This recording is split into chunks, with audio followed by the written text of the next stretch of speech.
kabar viewers? Ketemu lagi dengan saya di Nanakrit Official Channel. Hari ini saya diterima di kediaman Mas Benz Leo. Beliau seorang pengamat musik, wartawan senior, teman lama saya. Dulu sejak saya foto di majalah Gadis tahun 78 apa ya? Itu udah ada ya Mas ya di sana ya?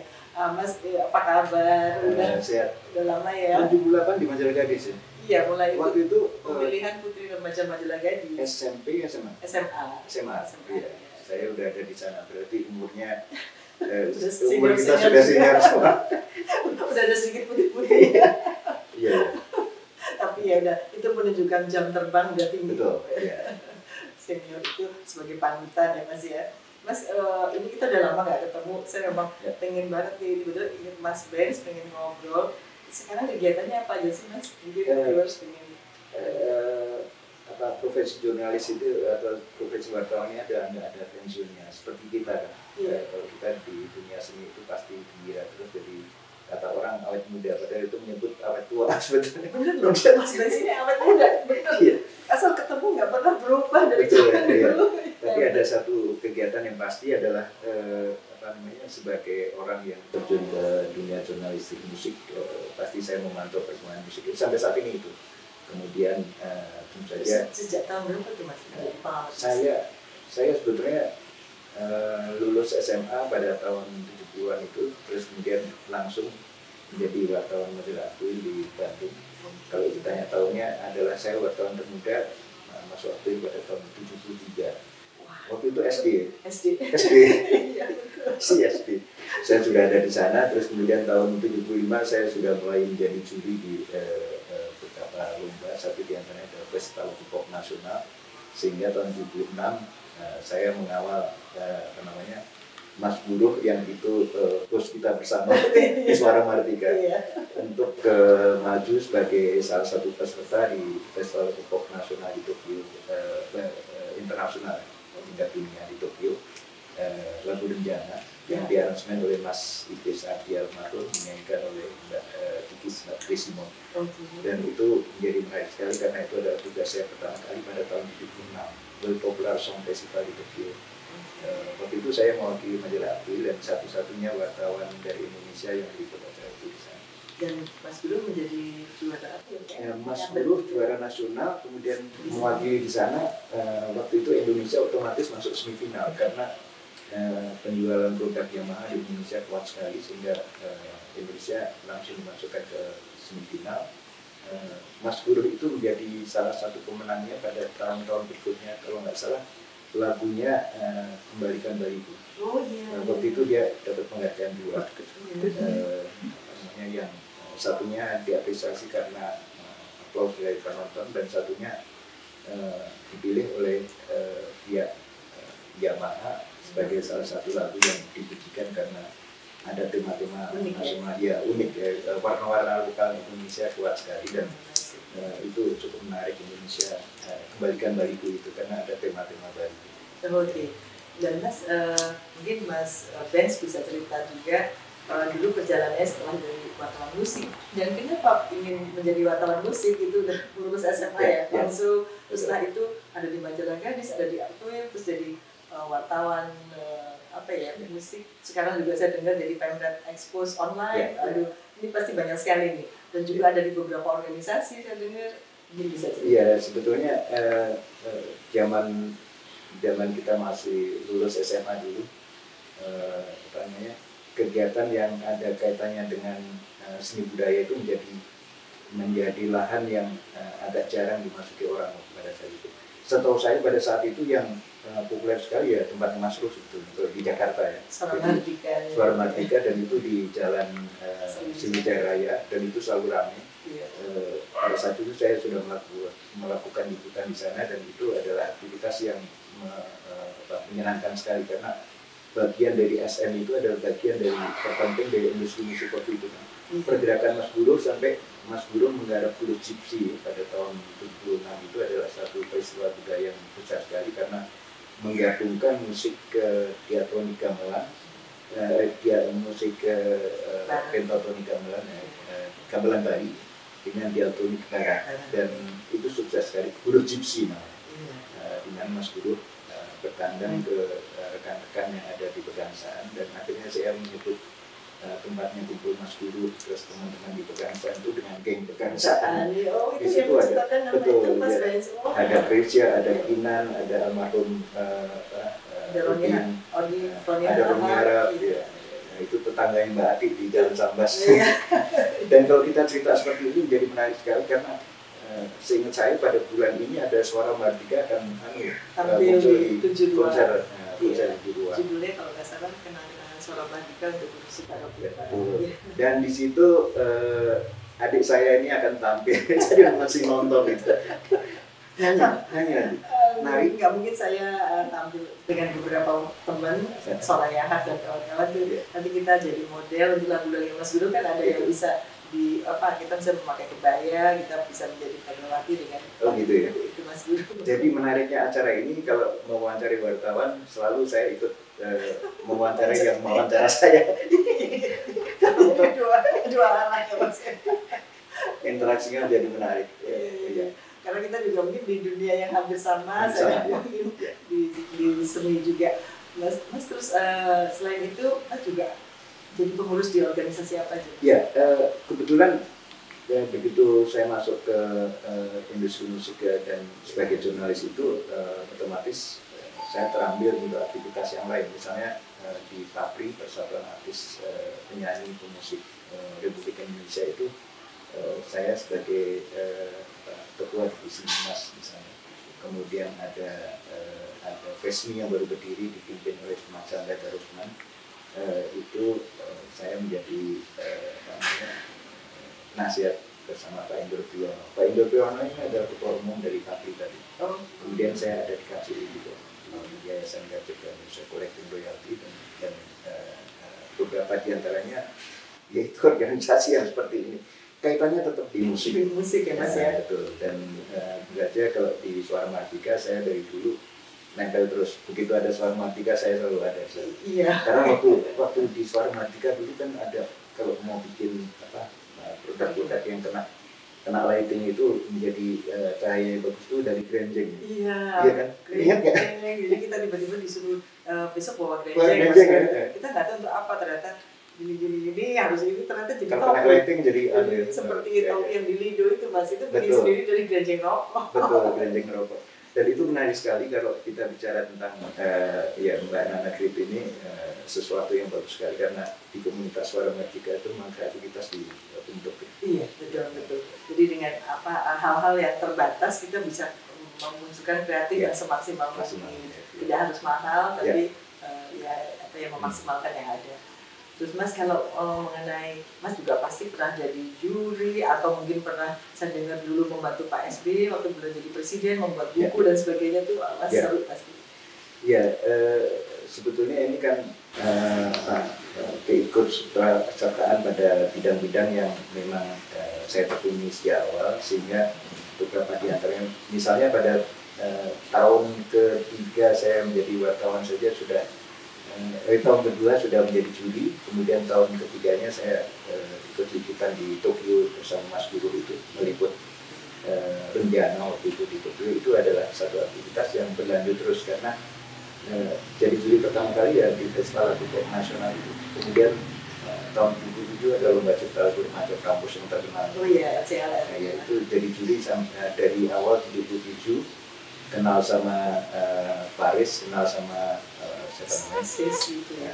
Mas NS ada di kampus, kemudian kawan-kawan yang lain itu kan pesertanya itu ada Ika Polsi, ada ADMS dan yang sampai saat ini masih ada. Iya.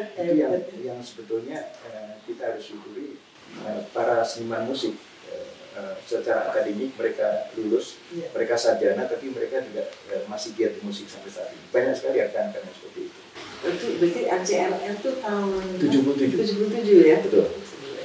Ya, dan salah satu pesertanya itu adik-adik kita dari SMA 3. Iya. SMA 3 itu ada Faris, ada DNS dan kawan-kawan itu bentuk vokal grup, kemudian mereka ikut itu dan menjadi salah satu pemenang. Jadi musisi handal sampai sekarang ya, ternyata zaman dulu itu mereka dari muda ya, mereka masih SMA juga ya? Masih SMA mereka. Ya. Mas terus terus ini mengenai buku Pak SBY, bisa diceritakan? Ya, tadi saya lihat bukunya deh. Iya, ini kita bukunya. bisa ya. Ini bukunya. Ini bukunya Pak SBY. Tembang untuk Bangsa. Wah, ini bagus ya. Judulnya siapa nih yang? Ini kelihatannya judulnya diberikan secara bersama sama Pak SBY sama kawan-kawan kita semuanya. Ini buku sebetulnya kompilasi dari karya-karya beliau dinyanyikan oleh banyak penyanyi.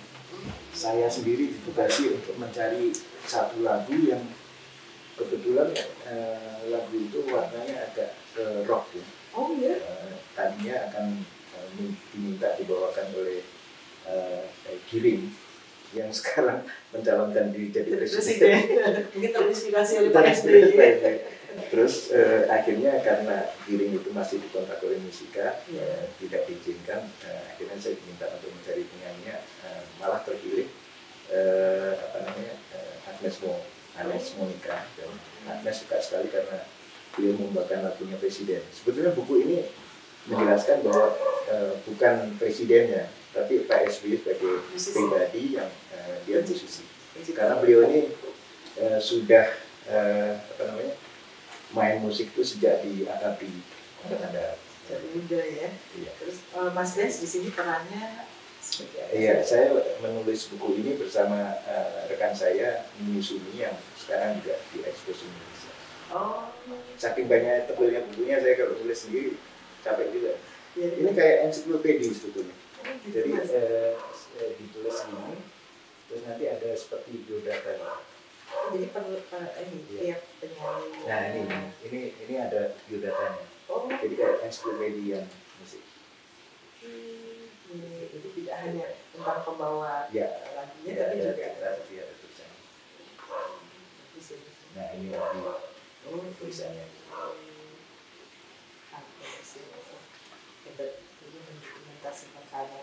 Ya, nah itu ketemu Pak SBY yang foto itu menjadi menarik karena ada saat saya sekarang jadi juri di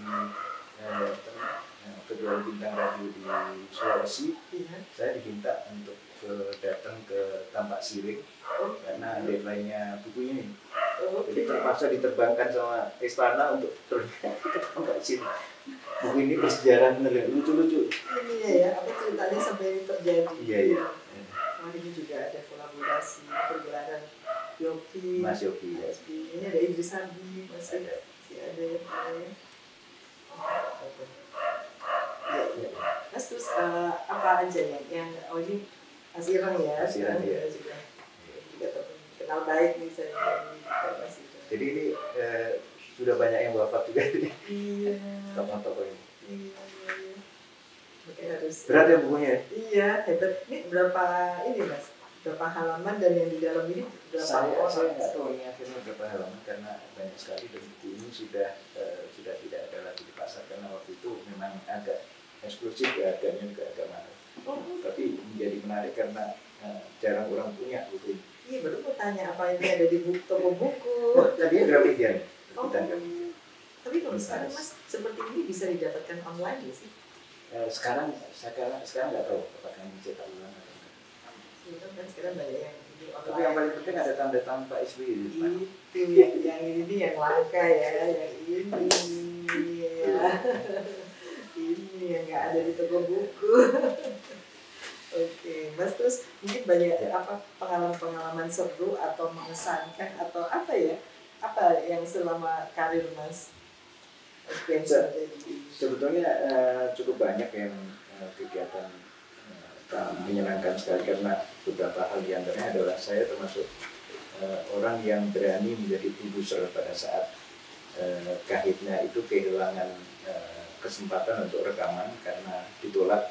Dia baru pulang dari Tokyo karena menang di Live Music Contest di Tokyo dan kemudian sampai di Jakarta. Motifnya itu ditolak oleh banyak perusahaan rekaman. Waktu itu saya sudah pindah dari majalah Gadis ke majalah Anita Cemerlang. Kemudian tiba-tiba Yopi Widianto datang ke saya menanyakan, Mas, ini demotif saya ditolak oleh beberapa perusahaan. Bagus ya, bagus banget.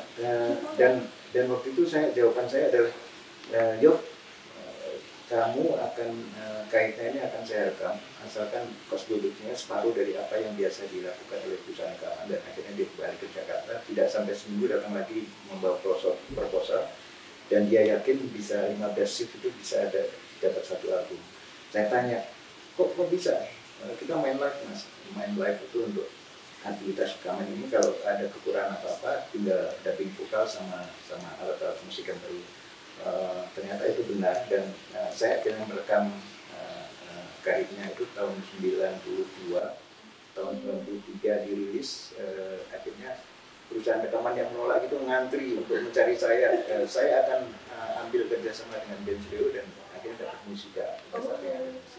Ini cerita ini menjadi menarik sekali karena menurut saya orang-orang kayak kita ini sebenarnya punya insting juga di bidang seni budaya untuk menerima sesuatu yang oleh orang lain secara logika itu nggak masuk hitungan mereka, tapi logika kita masuk karena band yang menang di Indonesia kemudian dia menjadi juara dunia di Tokyo itu nggak mungkin nggak punya fans. Iya kan? Kok sekarang udah jutaan. Iya. Apa itu tuh ditolak hanya karena mereka baru atau apa sih? Karena mereka ini dianggap band festival. Jadi dulu Musika itu punya pendapat atau perusahaan rekaman punya pendapat adalah artis-artis atau solois maupun band itu yang lolos dari sebuah festival musik atau kompetisi band dan rekaman itu biasanya karya-karyanya itu tidak bisa masuk pasar secara bagus gitu. Komentar mereka begitu. Dia ngambil contoh misalnya kayak Harvey itu nggak pernah meledak. Yang meledak itu misalnya katakanlah Iis Sugianto gitu ya misalnya. Nah cerita seperti ini menjadi catatan bagi orang-orang macam kita. Buktinya sekarang Kahitna itu kemarin konser apa drive-in kemarin, drive-in itu kan sukses, penontonnya langsung habis, sold out 2 minggu sebelumnya, tiket dan 300 mobil dibatasi tiket, itu selesai pada 2 minggu sebelumnya. Contoh nama Kahitna, ibu-ibu langsung. Iya. Semua lagunya kan. Wah.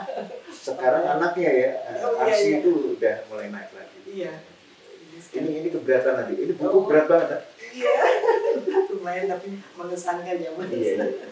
Terus mas saya juga lihat nih ada apa ya di Dublin, terus di mana lagi nih ada beberapa foto, apa tuh mas acaranya? Iya.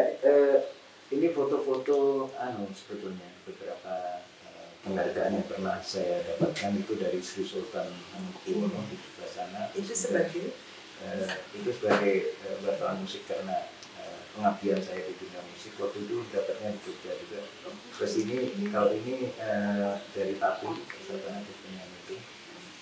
Terus yang di Dublin itu kebetulan ada diskusi masalah cipta di Irlandia tahun 2012.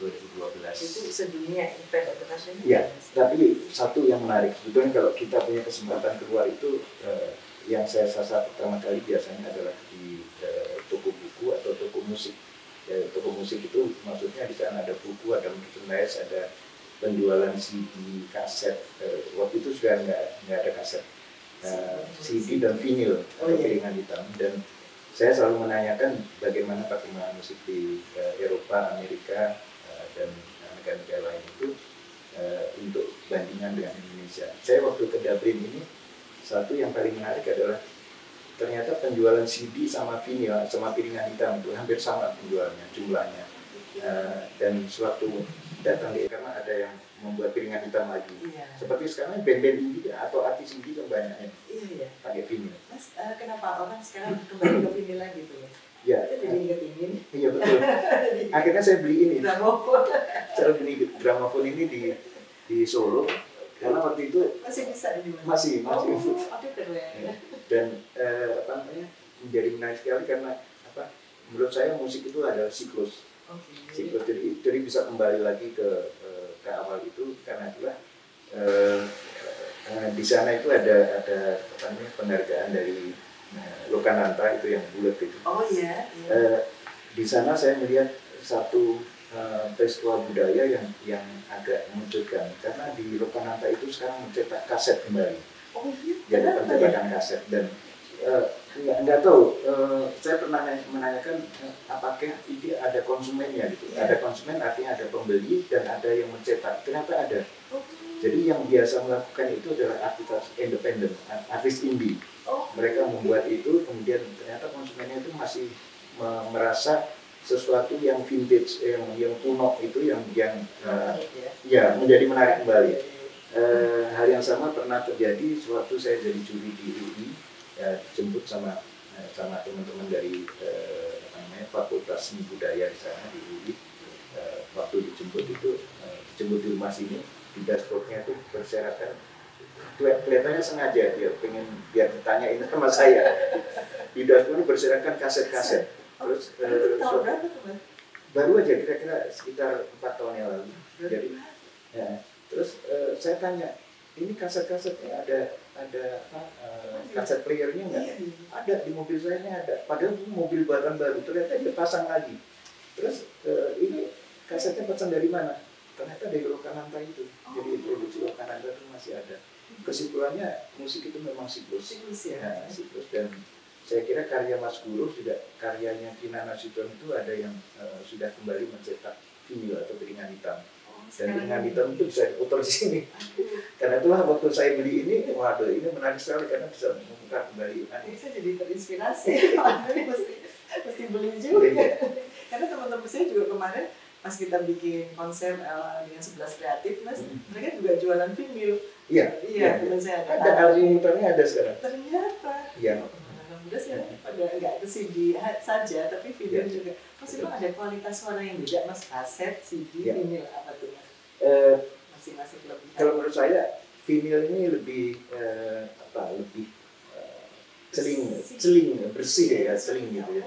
Terus kemudian kalau sudah dipindahkan ke bentuk yang lain, CD sudah ada turun, itu yang sebetulnya. Sama juga pertanyaan yang sama itu, apa bedanya studio analog dengan digital? Karena analog itu sebetulnya konon katanya mereka yang sound engineer mengatakan kalau analog itu kalau untuk orkestra itu lebih mendapatkan nyawa orkestranya dibanding kalau itu digital. Dan itulah yang sama juga pertanyaan tadi antara vinil atau piringan hitam dengan CD itu seperti apa bedanya.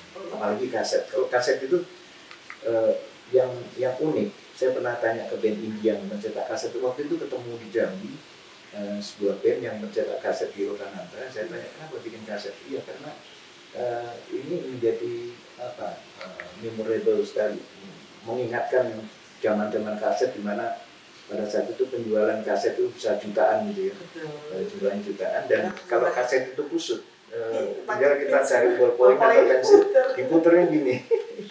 Dan itu menjadi unik. Itu saya sudah pernah melakukan, berarti ketahuan umurnya. Itu tahun-tahun sekitar 80-an, 70-an. Dan itu cukup menarik karena kaset setelah itu era CD, masuk CD. Tapi sekarang suatu saat kita jalan-jalan ke Lokananta itu ada percetakan kaset. Dan kalau nggak salah rekaman slang pada awal tahun ini atau tahun 2019, dia juga rekaman di Lokananta karena di sana ada studio yang bukan digital, jadi analog studio. Dia pengen dapat nyawanya itu. Iya. Mas, terus apalagi yang bisa diceritakan untuk viewers biar mereka juga mendapat wawasan hikmahnya Mas sejauh ini sudah menjalani profesi sebagai musik, wartawan. Kalau saya malah pengen nanya nih sebetulnya sejauh mana persiapan Suara Matika tampil di konser itu? Karena saya cuma bayangin begini. Ini Mbak Ati kalau nonton ini juga menjadi menarik, Mbak Ati Ganda nih, temannya saya dari SM. Dan karena para senior ini kan cukup lama untuk nggak tampil lagi saya cuma bayangin ini ibu-ibu ini yang kemungkinan sebagian sudah punya cucu. Ada yang sudah punya cucu, itu akan tampil kembali dengan proses latihan cukup panjang dan kemudian setelah itu ditonton oleh cucu. Itu nenek saya gitu.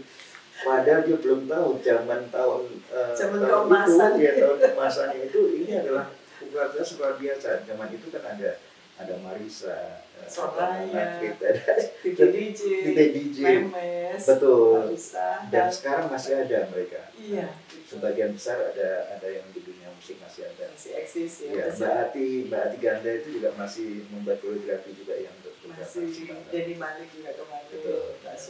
Jadi memang masih Rama Suprapto ya, juga. Rama ya masih ada. Masih sutradara panggung. Nah, ini nanti Rama nih yang mengarahkan kita. Mengarahkan. Kita juga tadi saya bilang sama kita juga ikut jalan gitu ya, pakai busana rebahnya atau batik. Kita juga nari, Mas. Saya sepertinya dapat 2 tarian gitu. Apa tuh? Yang tari apa? Kipas juga. Kita, kalau saya sih senangnya saya tari damai. Kalau saya menari damai itu yang kayak saya ngelamun-ngelamun juga bergerak sendiri tuh badan karena saya udah di luar kepala. Sudah apa koreografi itu ya? Iya, karena nari ambil ngelamun udah gerak sendiri, udah kayak mesin. Karena saking udah apa ya, udah mendarah daging ya Mas ya. Dan yang paling menarik kostumnya ya zaman itu ya. Betul, kostum itu kita juga memang kan harus bisa membuat sendiri, bisa ada payet, kita nggak bisa minta tolong. Dulu tidak ada juga biaya untuk kita membayar orang kostum, jadi kita bikin sih tempelin payet satu-satu. Jadi yang di atas panggung itu menjadi gemerlap itu ya memang kita bikin sendiri. Betul. Dan Pak Garan waktu itu di DICC dulu namanya Balai Sidang, itu dalam sehari bisa 2 kali. Iya, dan 5 hari 10 kali. Itu luar biasa. Iya, hebat lumayan. Sejarah di industri penunjukan panggung. showcase ya, penunjukan panggung paling bagus. Dan sampai sekarang belum ada tuh yang seperti itu lagi. Saya kadang kangen gitu kok tidak ada yang membuat seperti seorang Mardika lagi, buat pergelaran kolosal. Maksudnya gini, dengan biaya yang nggak terlalu mahal kalau kita bekerja sama-sama gotong royong bisa terjadi. Betul, ya. betul. Jadi sebetulnya anak muda sekarang harusnya bisa lah gitu ya, sekarang kan lebih sponsor juga mungkin lebih mudah. Kalau dulu kan mungkin kita agak terbatas seperti gitu. Mungkin di sini Mas juga bisa memberikan apa ya nasihat kepada generasi muda nih yang ingin menjadi seperti Mas Benz ini, apa saja yang mereka harus lakukan. Sebetulnya saya juga bukan siapa-siapa kalau tidak ada pembaca, tidak ada yang orang mengikuti beberapa pernyataan saya di televisi ya, kalau pas ada di TV dan lain-lain. Karena terus terang sebetulnya sama, sebenarnya kita ini kan sama nih, di ranah yang sama, bahwa para penonton, para orang yang mengerti seni budaya itulah yang menyebabkan kita pengen terus berada di berkreasi di tempat itu. Karena terus terang pada saat pilihan itu jatuh ke bidang sama, misalnya saya jurnalis tapi juga memilih musik, kemudian ketemu sama Mas Ruh, ketemu sama Anda dan kawan-kawan ini, pada akhirnya itulah menjadi kesetiaan sampai saat ini. Dan yang unik, saya ketemu istri saya itu di balik panggung dulu. Oh iya? Iya, jadi tahun 91 saya sedang melakukan liputan Indie Marstin. Indie Marstin itu adalah sebuah grup dan gitaris dari Swedia yang dia main di Solo dan di Surabaya. Dan saya meliput di Solo waktu itu, yang bikin antara Mas Jody Setiawan Jody. Di balik panggung itu ada cewek mungil gitu, lari berlarian tapi pakai baju dokter. Ini saya pikir ini bukan dokter tadi, saya pikir itu adalah perawat gitu ya. Perawat kenapa hilir mudik? Ternyata di sana ada kerusuhan kecil antar pihak keamanan gitu, dan orang ini hidup mudik di sana untuk membantu menyadarkan orang-orang yang sakit. Ternyata dia dokter, dan dokter itu istri saya sekarang. Wah. Jadi ketemunya di balik panggung, langsung dijodohin karena kenapa kamu tertarik sama dia? Itu bukan perawat, itu dokter. Waduh. Kalau jodoh nggak kemana? Oh nggak kemana, karena 9 bulan kemudian saya kenal sama dia. Saya sudah janji, saya kalau balik dari Surabaya saya bukan langsung ke Jakarta, tapi balik ke Solo, berarti kita berjodoh. Akhirnya saya balik ke Solo dan melamar. Tapi cerita seperti ini menjadi menarik sekali karena pada akhirnya ada satu bidang profesi yang berbeda itu bisa ketemu karena kita memang klik di satu bidang. Dia menjadi dokter yang ada kaitannya dengan musik, otomatis dia kan suka musik. Bayangan saya cuma itu aja. Kalau nggak suka musik pasti dia nggak ada di balik panggung itu. Tentunya di balik panggung. Iya, saling melengkapi ya. Mau cerita tentang keluarga? saya waduh nanti saja setelah ini Mas ini, apa namanya tadi saya mau tanya perkembangan musik sekarang ini daripada zaman dibandingkan zaman dulu sampai sekarang apa Mas yang Mas lihat nih Ada mana yang apa ya dinamikanya atau lebih menarik apa mungkin Mas bisa kebetulan hari-hari ini saya minggu ini tepatnya berakhir dengan tanggal 7 nanti hari Senin itu adalah sedang jadi juri Anugerah Musik Indonesia AMI Award. Tahun ini pesertanya itu hampir 3.000. Tahun lalu itu cuma 1.900 sekian, 1.970 sekian, menjadi hampir 3.000. Itu menunjukkan bahwa kenaikan itu 1,5 kali lipat, hampir 2 kali. Itu menunjukkan bahwa di tengah pandemi virus itu sebetulnya nggak ada yang kata tiarap untuk berkarya, baik musisi maupun krunya. Karena kru sound engineer itu juga bekerja untuk menggarap musik-musik mereka dari rumah. Jadi era digital itu disikapi oleh para musisi untuk belajar teknologi di mana mereka dari rumah masing-masing bisa bekerja untuk filenya itu dikirim ke mana menjadi musik. Satu di antaranya contohnya adalah Gulati. Gulati yang populer ya. Weird Genius ini sebuah kelompok trio. Kemudian dia mendapatkan vokalis dari Surabaya, Sarah Fajira. Dan vokalis ini menulis lirik bahasa Jawanya, dikasih elemen musik Jawa dan nanti itu menjadi populer seluruh dunia. Dan ini contoh dari pertanyaan tadi bahwa anak-anak sekarang ini di tengah teknologi ini adalah dia banyak belajar bagaimana menawarkan musik Indonesia keluar itu harus ada warna lokal Indonesia. Kalau K-pop itu membawa lagu barat tapi dengan ornamen kemampuan mereka ngedance, terus kemudian teknologi mereka kuasai, harus good looking. Kalau Korea kan harus gitu. Boneka-boneka semua. Maka di Indonesia itu harus ada warna lokal dan itu kekuatan kita. Iya betul. Dibuktikan oleh Lapi, sama dibuktikan oleh Mas Guru pada tahun 76 waktu Guru Gypsy lahir. Saya kira itu yang kita lihat bahwa anak-anak muda sekarang sangat menguasai teknologi dan itu keberuntungan mereka. Waktu AMI Award ini beragam lagu itu muncul. Sampai kita terjadi perdebatan ini jenis musik apa lagi nih yang muncul dari anak ini. Karena seperti halnya Grammy Award di Amerika, AMI itu juga membuka kemungkinan lahirnya entry baru atau kategori baru. Jenis baru, genre baru. Karena ada eksplorasi dari rekan-rekan musisi muda terutama yang mereka berkarya itu. Mereka kan datang kadang-kadang ada yang otodidak tapi juga ada yang mereka dari lembaga pendidikan musik kayak Farabi, kayak Purwacaraka itu. Mereka secara skill mereka mampu tapi secara otodidak mereka juga memiliki kemampuan yang luar biasa. Jadi kayak misalnya Erwin Gutawa kemarin menggarap orkestra bekerjasama dengan Weird Genius itu, akhirnya lagu-lagu itu digarap dengan orkestra, ternyata indah banget ditampilkan secara virtual. Kayak gitu cerita tentang anak-anak muda sekarang. Mudah-mudahan apa yang dilakukan oleh Suara Mardika itu regenerasi juga terjadi. Tadi kan ada pertanyaan, kenapa anak sekarang tidak bisa melanjutkan SM gitu ya? Iya, betul. Kalau nggak salah waktu itu SM ingin dilanjutkan generasi baru ya? Betul, ini sedang memang dalam proses sih sebetulnya. Ininya anak-anak kita tuh atau cucu kita meneruskan lagi apa yang pernah kita mulai.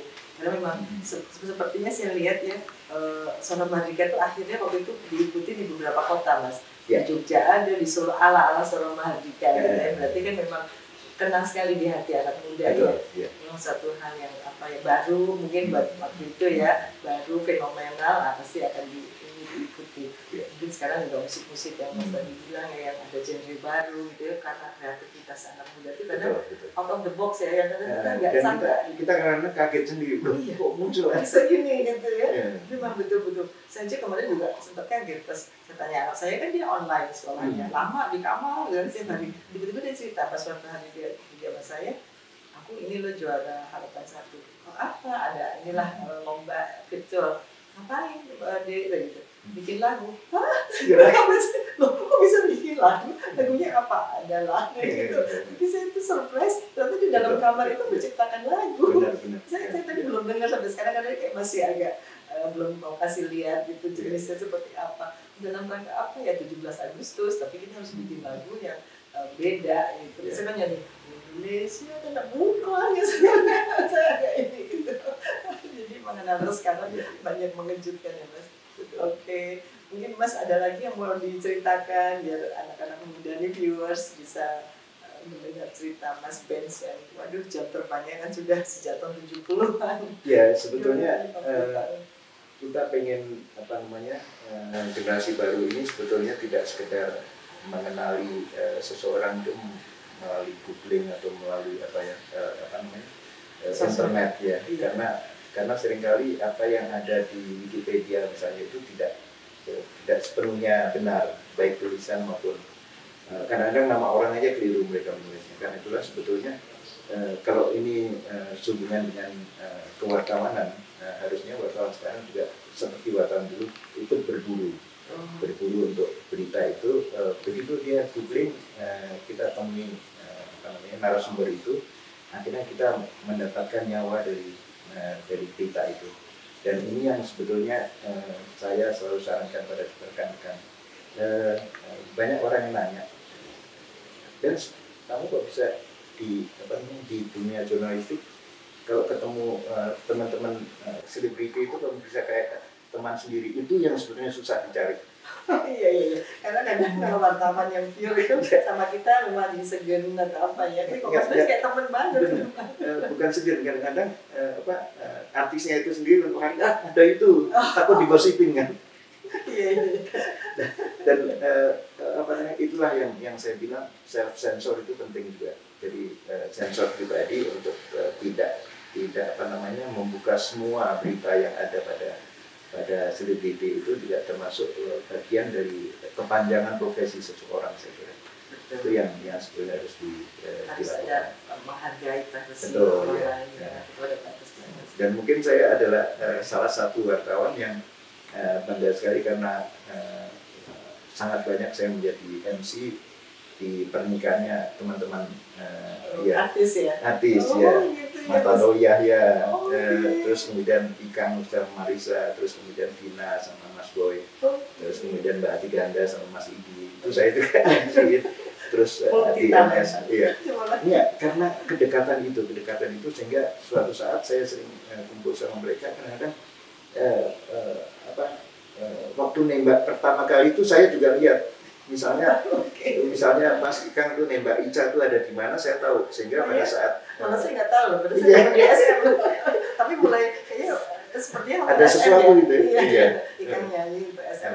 Dulu saya punya acara namanya IKBM, ini kritik bukan memaki. Terus kemudian ada acara juga namanya BBSO, Bercanda Tulis Respon Oke. Bercanda Tulis Respon Oke ini menjadi terkenal sekali karena acara ini setiap sebulan sekali itu dari jam 10 malam sampai radio tutup itu menghadirkan teman-teman selebriti yang mereka masih kuliah. Terus kemudian kita ikutkan di situ. Jadi satu persatu nih bergiliran tuh, ada Ikang, ada Adi, tapi hostnya itu ada dua. Saya sama Chandra Dorusman. Jadi kalau itu ada apa? Amigos itu. Itu tahun 70-an. Bercanda boleh. Serius pun oke. Itu BBSO ya.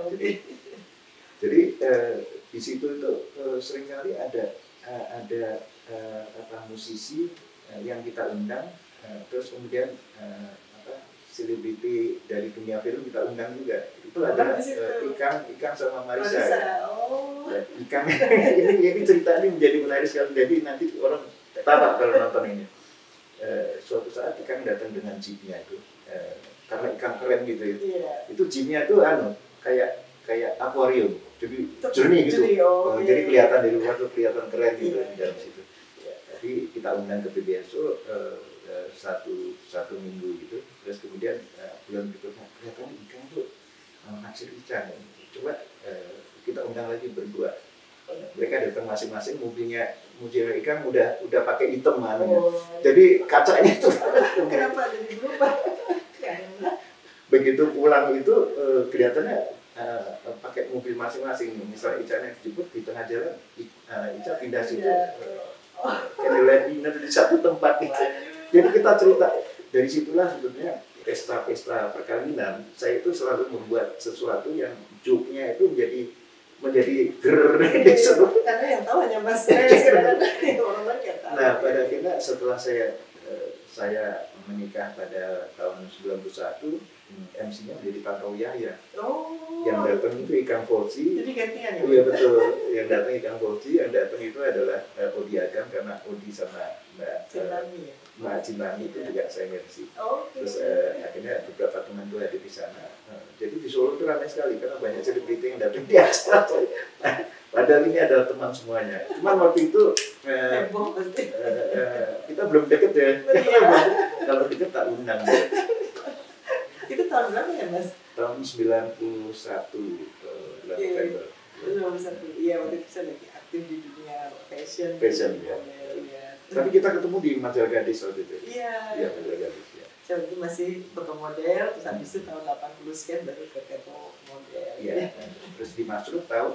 Saya tahun 77. Angkatan 3 tuh.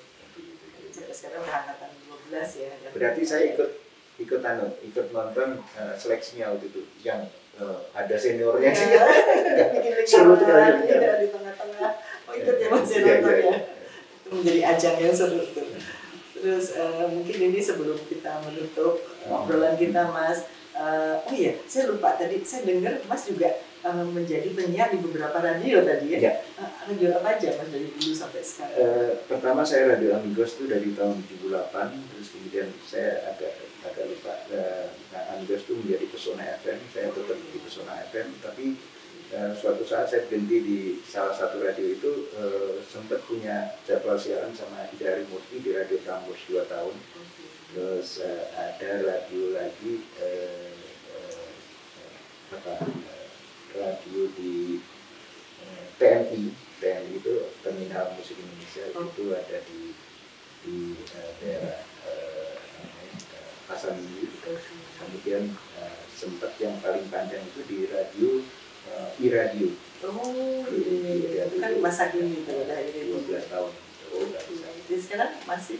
Sekarang sudah enggak, karena itulah saya bikin acara seperti ini juga. Sebetulnya saya punya acara kita memanfaatkan ini ya. Karena terus terang sebetulnya orang yang pernah siaran di satu radio membuat acara seperti ini menjadi menarik sekali. Apalagi di tengah pandemi virus ini kan satu mainan baru yang luar biasa. Betul. Tetap bisa berkiprah. Dan saya suka sekali hari ini kita bisa ketemu dalam suasana yang sama seperti waktu kita siaran di radio gitu. Iya. Oh iya, sama Mas Darwis sudah ya? Oh sudah. Itu pasti menarik karena Mas Darwis ini adalah salah satu tokoh yang kita sama-sama kagumi. Iya.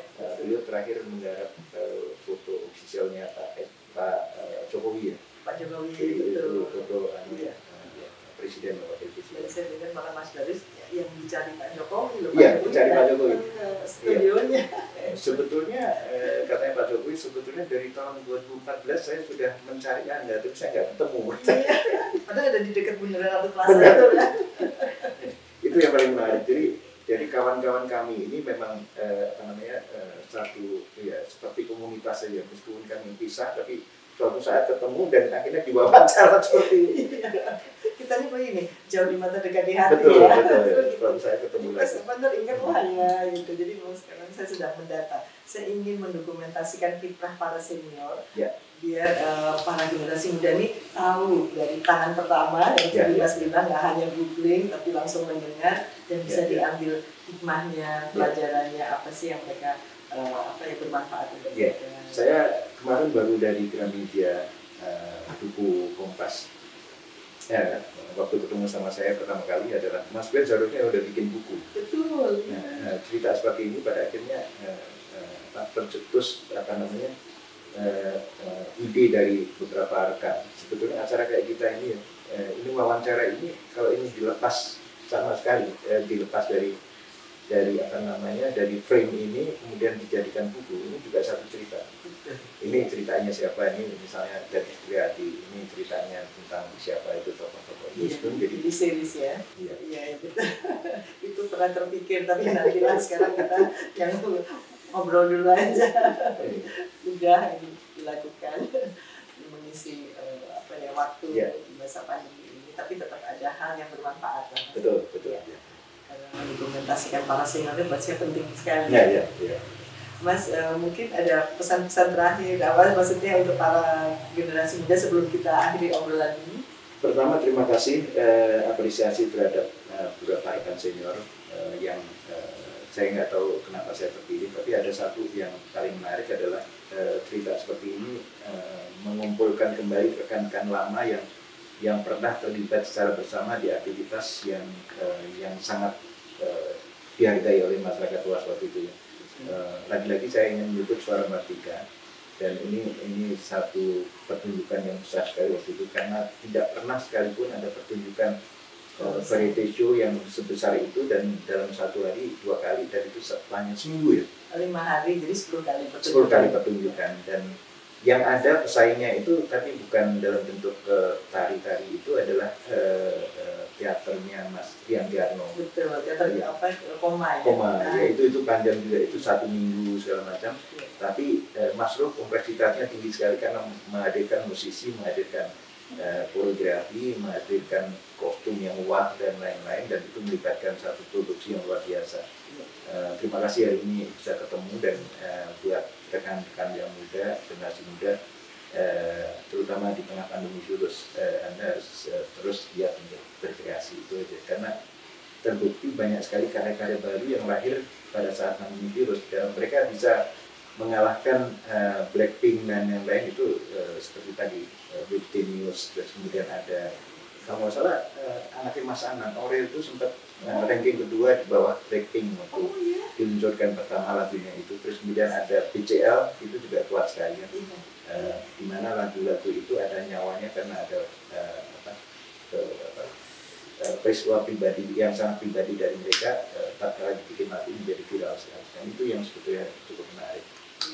Selamat berkarya terus dan sukses, karena bekerja di rumah pun itu juga perlu kreativitas yang tinggi dan semangat.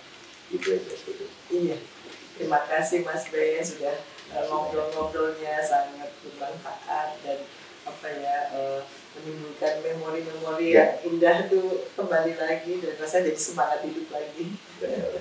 Iya, terima kasih. Sukses. Ya, terima kasih. Sukses juga untuk Mas Ben. Demikianlah viewers obrolan saya dengan Mas Ben Leo, teman lama saya. Semoga bisa bermanfaat dan untuk Indonesia lebih maju.